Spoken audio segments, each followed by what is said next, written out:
अस्सलाम वालेकुम, I am doctor Lukman and you are watching my YouTube channel strong medicos. तो जैसे कि हमने पिछले लेक्चर जीआईटी की फिजियोलॉजी में डिस्कस किया था रेगुलेटरी सब्सटेंसेस, आज हम डिस्कस करेंगे जीआईटी की मोटिलिटी और जीआईटी की मूवमेंट्स को, और उसमें सबसे पहले हम electrical activity of the GIT को डिस्कस करेंगे।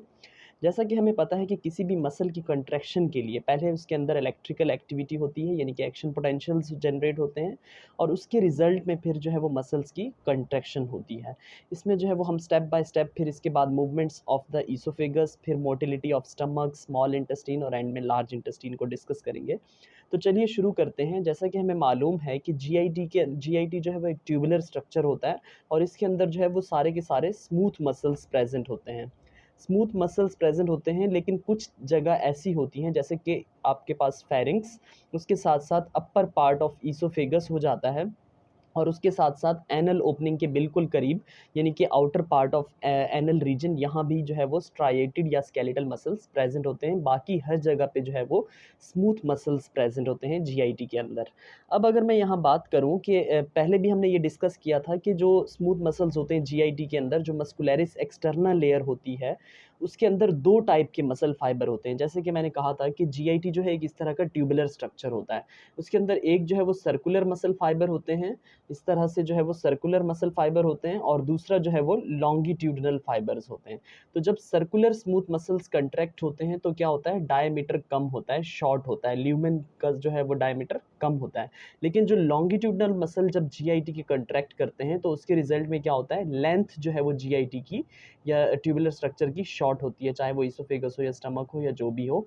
तो जब उसके लॉन्गिट्यूडनल जो मसल्स होते हैं उनकी कंट्रैक्शन में उसकी लेंथ शॉर्ट होती है। तो ये एक बेसिक पॉइंट है।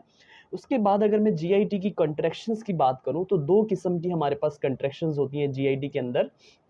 एक होती है हमारे पास टोनिक कंट्रैक्शन, और दूसरी हमारे पास होती है फेजिक कंट्रैक्शन।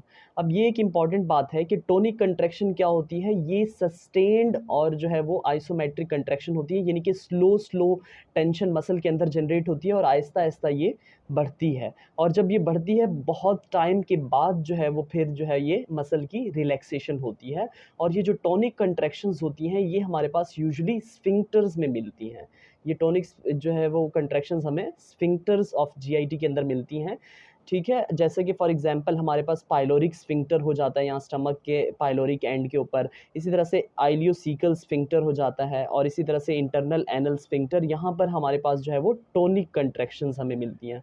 और दूसरी होती है फेजिक कंट्रैक्शंस, ये ट्रांजिएंट होती है, यानी कि सडनली ट्रांजिएंटली जो है वो डीपोलराइजेशन हुई, मसल कंट्रैक्ट हुआ, और फिर जो है वो जो है रिपोलराइजेशन के रिजल्ट में फिर रिलैक्सेशन हो गई।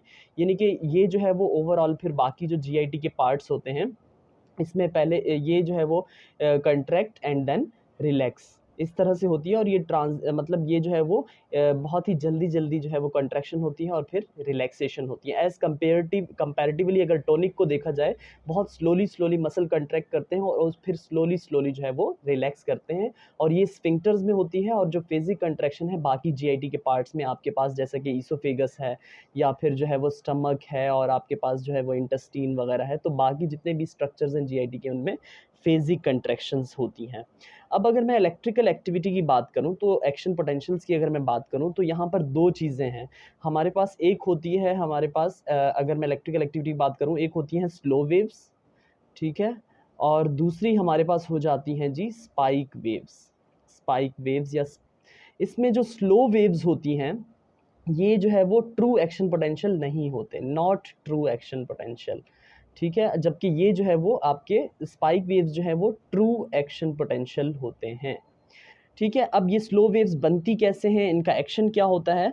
स्लो वेव्स बेसिकली जो है वो ऑसिलेटरी मेम्ब्रेन पोटेंशियल्स होती हैं, बहुत ही जल्दी जल्दी स्पॉन्टेनियसली होती हैं। अब यहाँ हमारे जीआईटी के अंदर कुछ स्पेशल सेल्स होते हैं जिनको हम कहते हैं, इनके स्मूथ मसल्स में उनको कहते हैं इंटरस्टिशियल सेल्स ऑफ केजाल। ठीक है, इंटरस्टिशियल सेल्स ऑफ कैजाल। ये जो इंटरस्टिशियल सेल्स ऑफ कैजाल होते हैं, ये बेसिकली हमारे पास पेस मेकर का काम करते हैं। अगर आपने सुना होगा कि कार्डियक एक्टिविटी इलेक्ट्रिकल जो होती है, उसके अंदर एसए नोड जो होती है वो पेस मेकर का काम करती है, यानी कि एक्शन पोटेंशियल को जनरेट करवाने का काम करती है। इसी तरह से जीआईटी की अगर मैं बात करूँ तो यहाँ स्पेशल सेल्स होते हैं या इनके मसल्स के अंदर, जिनको कहते हैं इंटरस्टिशियल सेल्स ऑफ कैजाल। तो ये पेस मेकर का काम करते हैं और यहाँ से इलेक्ट्रिकल जो एक्टिविटी है वो स्टार्ट होती है, यानी कि यहाँ से जनरेट होती हैं स्लो वेव्स। अब अगर मैं यहाँ अगर आप ग्राफिकली इस चीज़ को समझें तो ये जो है वो क्या होता है, जैसे ही स्मूथ मसल्स के अंदर, फॉर एग्जांपल ये स्मूथ मसल है, इसके अंदर क्या होता है कि कैल्शियम का इन्फ्लक्स होता है स्मूथ मसल के अंदर, तो यहाँ जो है वो डीपोलराइजेशन स्टार्ट हो जाती है। ये मैं स्लो वेव्स की बात कर रहा हूँ, ठीक है। ये जो है वो अगर ग्राफ को देखें तो दीज आर स्लो वेव्स, ये जो है वो स्लो वेव है। तो जैसे ही कैल्शियम का इन्फ्लक्स होता है स्मूथ मसल के अंदर, उसके रिजल्ट में क्या होता है, डीपोलराइजेशन होती है, और उसके बाद जो है ये स्लो वेव्स का काम ये होता है कि ये एक्चुअली जनरेट करवाती हैं स्पाइक पोटेंशियल को, यानी कि स्पाइक पोटेंशियल का जनरेट होना, जो ट्रू एक्शन पोटेंशियल है उसका जनरेट होना डिपेंड करता है ऑन दीज स्लो वेव्स। यानी कि जितनी ज़्यादा चांसेस हैं कि स्लो वेव्स जितनी ज़्यादा बनेंगी, उतने ज़्यादा चांसेस होंगे कि ट्रू एक्शन पोटेंशियल जनरेट होंगे और उसके रिजल्ट में मसल की कंट्रैक्शन होगी। इसी तरह से यहाँ ये जो है कैल्शियम डिपेंडेंट हो गया जी, और यहाँ पर देखें तो ये पोटेशियम का जब आउटफ्लक्स होता है सेल से, उसके रिजल्ट में फिर जो है वो रीपोलराइजेशन होती है, यानी कि चार्ज चेंज होता है। इसको डिटेल में हम फिर मसल फिजियोलॉजी में डिस्कस करेंगे, लेकिन अभी थोड़ी सी इसके जो है वो हमें नेहा होनी चाहिए। तो ये जो है वो स्लो पोटेंशियल्स हैं, कैल्शियम का इन्फ्लक्स हुआ, डीपोलराइजेशन हुई और थ्रेशोल्ड तक जो है वो पोटेंशियल रीच कर गया। उसके बाद इसके रिजल्ट में क्या होता है, यहाँ फिर स्पाइक पोटेंशियल्स जनरेट होती हैं, और जब स्पाइक पोटेंशियल्स जनरेट हो जाती हैं, यानी कि थ्रेशोल्ड को रीच करने के बाद, यानी कि कैल्शियम के इन्फ्लक्स के बाद इतना ज़्यादा कैल्शियम का इन्फ्लक्स हुआ कि ट्रू एक्शन पोटेंशियल जनरेट हो गया, फिर उसके रिजल्ट में जो है वो कंट्रैक्शंस जीआईटी की स्टार्ट होती हैं। ये जो ग्राफ है ये आपको कंट्रैक्शंस का बता रहा है, यानी कि जब ये स्पाइक पोटेंशियल आई तो उसके रिजल्ट में फिर कंट्रैक्शन हुई, और ये जो है वो आपके पास जो है वो जीआईटी की स्मूथ मसल की कंट्रैक्शन को इंडिकेट कर रहा है ये ग्राफ, और फिर ये फेज जो है रिलैक्सेशन की तरफ आ जाता है।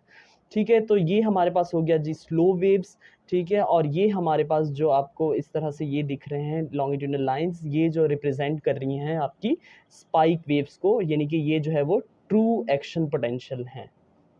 ठीक है, तो इस तरह से जीआईटी के अंदर होता है स्लो वेव्स, और उस वो जो है वो थ्रेशोल्ड तक पहुंचाने में मदद करती हैं, और उसके बाद फिर स्पाइक वेव्स आती हैं, और स्पाइक वेव के रिजल्ट में जो ट्रू एक्शन पोटेंशियल है उसके रिजल्ट में फिर स्मूथ मसल्स ऑफ जीआईटी की जो है वो कंट्रैक्शंस होती हैं।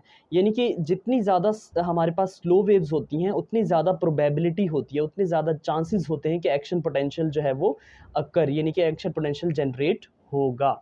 और उसके बाद हमारे पास यहाँ इंपॉर्टेंट पॉइंट है कि जो फ्रीक्वेंसी ऑफ स्लो वेव्स होती है ये वेरी टू वेरी करती है, यानी कि कितनी स्लो वेव्स जो है वो किस ऑर्गन के अंदर या किस ट्यूबुलर स्ट्रक्चर ऑफ जीआईटी के अंदर होती हैं। ये एमसीक्यूज अच्छा याद रख लीजिए कि स्टमक के अंदर जो स्लो वेव्स होती हैं वो होती हैं आपकी 3 स्लो वेव्स पर मिनट, ठीक है, 3 स्लो वेव्स पर मिनट, ये एमसीक्यूज पूछा जाता है।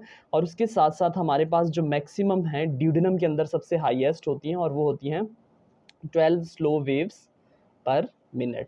तो इस तरह से जो है वो जीआईटी की कंट्रैक्शन स्टार्ट होती हैं, एक्शन पोटेंशियल हो सबसे पहले जो है वो स्लो वेव, उसके रिजल्ट में फिर स्पाइक पोटेंशियल या ट्रू एक्शन पोटेंशियल, और उसके रिजल्ट में फिर mechanical contractions of smooth muscles of GIT होती हैं, और जीआईटी की मोटिलिटी स्टार्ट होती है। तो ये तो बहुत ही बेसिक सा कंसेप्ट था कि जीआईटी की मूवमेंट्स किस तरह से होती हैं, कितनी टाइप की कंट्रैक्शंस होती हैं। अब अगले लेक्चर में हम स्टार्ट लेंगे कि जो है वो मोटिलिटी ऑफ द ईसोफेगस, ठीक है, और different reflexes in the oesophagus, और फिर स्टमक को, और इसी तरह से इंटेस्टाइन को डिस्कस करेंगे। Thank you so much for watching this video.